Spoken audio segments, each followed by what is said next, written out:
Xan nənə hayanda qaldın. Belə başıva dolanma.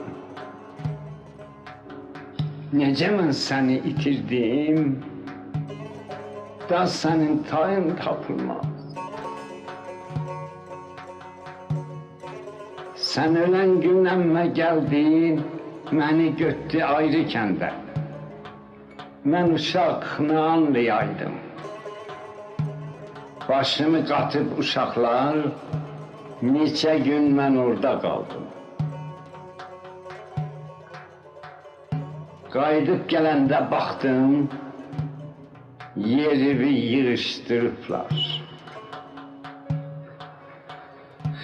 Nə özün və nə yerin var. Hanı xan nənəm soruşdum. Dedilər ki, xan nənənin aparıbla Kərbəlaya, ki şəfasını oradan alsın. Səfəri uzun səfərdir. 1-2 il çəkər gəlincə. Necə ağlaram yanıqlı.